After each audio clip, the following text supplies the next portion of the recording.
தேவனுடைய நாமத்திற்கு மகிமை உண்டாகட்டும். தேவ பிள்ளைகளே, ஊழியக்காரர்களே, அருமையான வக்கீல் ஐயா, உயர்மன்ற பணியாற்றுகிற சாமித்துறை ஐயா அவர்கள் இன்றைய தினத்திலே இந்த குன்னூர் பகுதிக்கு ஊழிய விஷயமாக நாங்கள் வந்திருந்தோம். கிதியோன் என்ற அந்த புதிய ஏற்பாடு கொடுக்குற அந்த ஊழியத்துக்கு அதோடு கூட நேரத்தை கருதி, இந்த வாய்ப்பை கருதி ஒரு சிறு பேட்டியை ஐயா அவர்களை எடுக்க நான் ஆசைப்படுறேன். அந்த அடிப்படையில் ஒரு கேள்வி கேட்குறேன். அதுக்கு தக்க வேத அடிப்படையில் ஐயா அவர்கள் பதில் சொல்வார்கள். ஐயா, வேதத்தின் மகத்துவம் என்ன ஐயா? வேதம் எப்படிப்பட்டது? அது நிலையானதா? வேதத்தினுடைய காரியங்கள், நீங்கள் வேதாகமத்தை கொடுத்துக்கிட்டு இருக்கீங்க, அநேகர் பலன் பெறுறாங்க, அநேகர் அதை ஆசீர்வதிக்கப்படுறாங்க. இதில் என்ன பலன் நீங்கள் அடைஞ்சிங்க? அதனுடைய மகத்துவம் என்ன?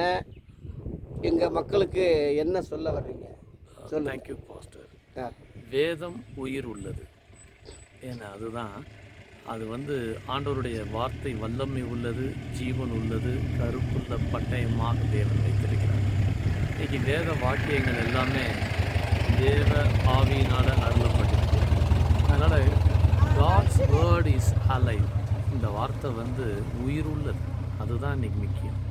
இது கைகள் இருக்குது. நம்ம எந்த சூழ்நிலையாக இருந்தாலும் சரி, ஓடி வர்றப்ப அது கையால் பிடிச்சி தாங்கக்கூடியது.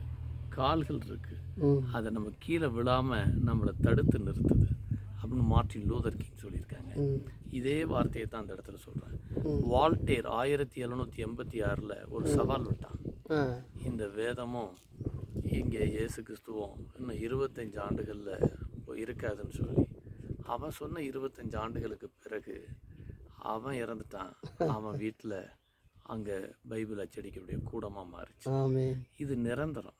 ஏன்னா இது எப்பொழுதுமே ஆண்டவருடைய வார்த்தை அவருடைய பரிசுத்த ஆவியினால் கொடுக்கப்பட்ட அந்த வார்த்தை.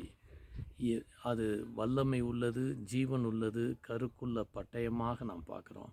அதனால தான் இன்றைக்கி இந்த வார்த்தைகள் உலகம் முழுவதும் போகிறப்ப எங்கெல்லாம் கிடைக்குதோ வெளிச்சம், அந்த இருளின் அதிகாரத்தை முறியடிக்கக்கூடிய ஒரு வல்லமை. இன்றைக்கி மக்கள் பசி தாகத்தோடு இருக்கிற மாதிரி வார்த்தை பஞ்சம் இன்றைக்கி இருக்குது. இந்த வார்த்தை பஞ்சத்தை நீக்க ஒரு இது இருக்குதுன்னு சொன்னால் அந்த வார்த்தைகள் ஆண்டவருடைய வார்த்தை தான்.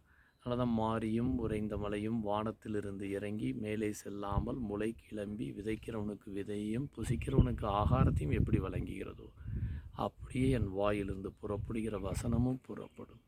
அது ஒருபோதும் வெறுமையாய் திரும்பாது, நினைத்த காரியத்தை நிறைவேற்றும் என்று பார்க்குறோம் அன்னைக்கு. அதனால தான் அவன் தாவீது சொல்லப்ப, how I love your law it's by day meditation. உமது வேதத்தில் நான் எவ்வளோ பிரியமாக இருக்கேன். எனக்கு இது நாள் முழுவதும் தியானம். இது மனித சட்டம் மாறும், தேவ சட்டம் மாறாது. மனித சட்டம் எப்போ வேணாலும் மாறும், ஆனால் தேவ சட்டம் மாறவே பாராது. மனித ஞானத்தை விட தேவ ஞானம் உயர்ந்தது. இன்றைக்கி அந்த உயிர் இன்றைக்கி நமக்கு ஆண்டவர் கொடுத்துருக்காரு. இதன் மூலமாக இன்றைக்கி அழிந்து போகிற ஆத்துமாக்கள், இழந்து போய் இருக்கக்கூடியவங்களுக்கு, அவங்க உலகமே போயிருச்சுன்னு நினைக்கக்கூடியவங்களுக்கு, இனிமேல் பாவத்திலேருந்து மீளவே முடியாதான்னு நினைக்கிறவங்களுக்கு, இன்றைக்கி அது மட்டும் இல்லை, நொறுங்குண்டு இருக்கிறவங்களுக்கு, இன்றைக்கி அது மட்டும் இல்லை, அவங்களுடைய வாழ்க்கையில் பழைய பாவங்களை நினச்சி குற்ற உணர்வுகளில் இருக்கிறவங்களுக்கு உடைச்செறிஞ்சு சம்மட்டியை போல் வெளியே கொண்டு வரக்கூடிய ஒரு மிக முக்கியமான கர்த்தருடைய வேதம் குறைவற்றதும் ஆத்மாவை உயிர்ப்பிக்கிறதுமாக இருக்குது.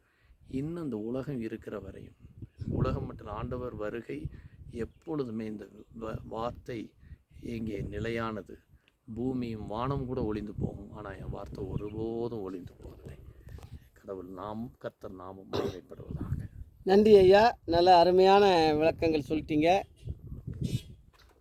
நன்றி.